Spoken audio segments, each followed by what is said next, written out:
ఇవాళ మన ముఖ్యమంత్రి రేవంత్ రెడ్డి గారు మరి పెద్ద ఎత్తున తెలంగాణను ప్రపంచ బ్యాంకుకు తాకట్టు పెట్టేటటువంటి ప్రయత్నం చేస్తూ ఉన్నారు.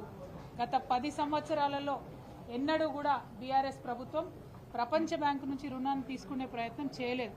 ఎందుకంటే ప్రపంచ బ్యాంకు యొక్క చీకటి రాజకీయాలు అన్ని దేశాలలో ఎట్లా జరుగుతాయో మనకు తెలుసు. కాబట్టి ఎన్నడూ కూడా బీఆర్ఎస్ పార్టీ తెలంగాణలోకి ప్రపంచ బ్యాంకు నుంచి రుణం తీసుకునేటటువంటి ప్రయత్నం చేయలేదు. కానీ అధికారంలోకి వచ్చినాక సంవత్సరం లోపలనే రేవంత్ రెడ్డి గారు మరి ప్రపంచ బ్యాంకు ముందు మోకరిల్లుతా ఉన్నారు.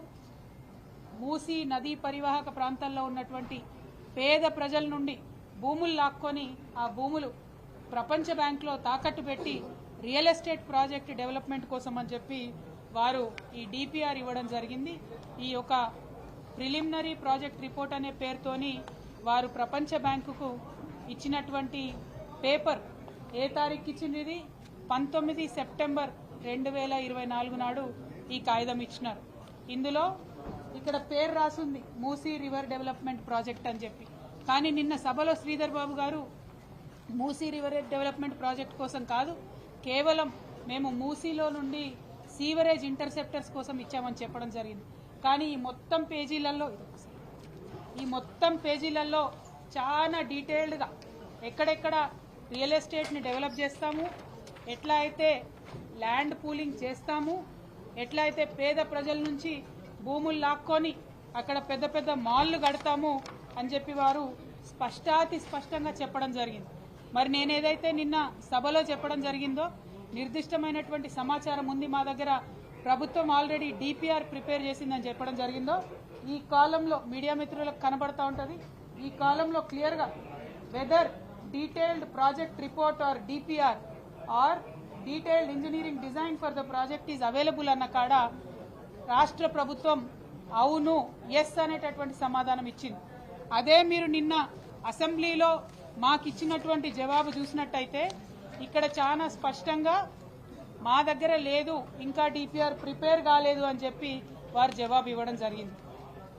ప్రాజెక్టు కోసం వెచ్చించాల్సినటువంటి అంచనా వ్యయాన్ని ఇటీవల ఎంపిక చేసినటువంటి కన్సార్షియం ద్వారా డిపిఆర్ని ప్రిపేర్ చేస్తామని చెప్పి నిన్న అసెంబ్లీలో చెప్పింది. అంటే నిన్న డిసెంబర్ 17 రోజు ఇంకా డిపిఆర్ ప్రిపేర్ కాలేదని అసెంబ్లీలో చెప్తారు. 19 సెప్టెంబర్ నాడు ప్రపంచ బ్యాంకుకి మా దగ్గర ఆల్రెడీ డిపిఆర్ ఉందని చెప్తారు. ఇంకా గమ్మత్ ఏంటంటే ఈ 19 సెప్టెంబర్ నాడు డిపిఆర్ ఉంది అని చెప్పిన తర్వాత నెల తర్వాత 4 అక్టోబర్ దాదాపు 20 రోజుల తర్వాత అక్టోబర్ 4వ తారీఖు నాడు 160 కోట్లు ఇచ్చి ఆ కన్సార్షియం ఏదైతే ఉందో మ్యాన్హాట్ కన్సల్టెన్సీస్, అట్లానే Cushman and Wakefield India private limited, అట్లానే RIOS design studios private limited, ఈ ముగ్గురు కలిసినటువంటి సిండికేట్కి మూసీ ప్రాజెక్టు డిపిఆర్ ప్రిపేర్ చేయడం కోసం అక్టోబర్లో మరి డబ్బులు రిలీజ్ చేసి, సెప్టెంబర్లోనేమో ఆల్రెడీ డిపిఆర్ ఉందంటారు మూసీ ప్రాజెక్ట్కి, అక్టోబర్లోనేమో డిపిఆర్ ప్రిపేర్ చేసేటటువంటి సంస్థకు డబ్బులు రిలీజ్ చేస్తారు. డిసెంబర్లో అసెంబ్లీ సాక్షిగా ప్రభుత్వం నిలబడి మరి డిపిఆర్ లేదు, ప్రపోజల్ లేదు, మేము వరల్డ్ బ్యాంక్ దగ్గర మూసీ కోసం నిధులు అడగలేదు అని అంటారు. మరి ఇది ఎందుకోసం? నేను గౌరవ ముఖ్యమంత్రి గారిని ఇవాళ అసెంబ్లీ వేదికగా ప్రశ్నిస్తా ఉన్నాను. మీరు ఎందుకోసం అబద్ధం చెప్తున్నారు? ఎవరి కోసం అబద్ధం చెప్తున్నారు?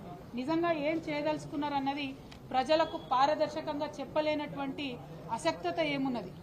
ఇది ఎవరి లాభం కోసం చేస్తున్నటువంటి ప్రాజెక్ట్?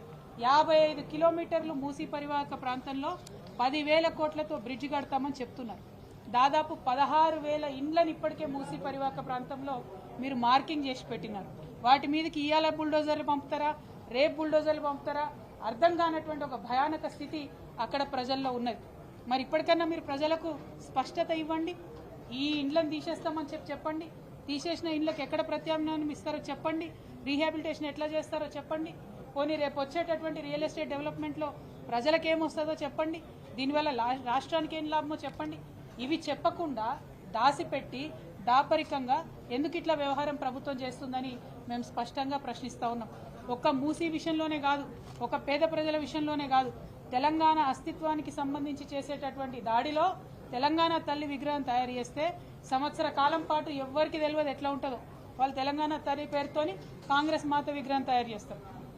అట్లనే అనేక అంశాలలో చెప్పేదొకటి చేసేదొకటి. ఈ ప్రభుత్వ వైఖరిని మేము ఖండిస్తా ఉన్నాం. మీరు పర్టికులర్గా మూసీ విషయంలో ప్రభుత్వం స్పష్టమైనటువంటి జవాబుతో అసెంబ్లీకి వచ్చి మాకు ఆన్సర్ ఇవ్వాల్సినటువంటి అవసరం ఉంది. నా దగ్గర ఉన్నటువంటి ఆధారాలు మీకు నేను ఇవ్వడం జరిగింది.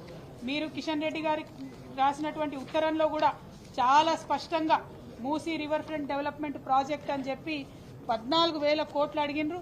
ఈ కాపీని కూడా నేను మీడియా మిత్రులకు ఇస్తా ఉన్నాను.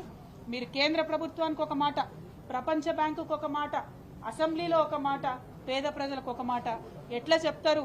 ఇది కరెక్ట్ కాదు, స్పష్టత ఇవ్వాలి ఈ విషయంలో అని చెప్పి మేము ప్రభుత్వాన్ని డిమాండ్ చేస్తా ఉన్నాం. స్పష్టత వచ్చే వరకు పోరాడతాం, పేద ప్రజల పక్షాన పోరాడతాం. Thank you. జై తెలంగాణ, జై కేసీఆర్.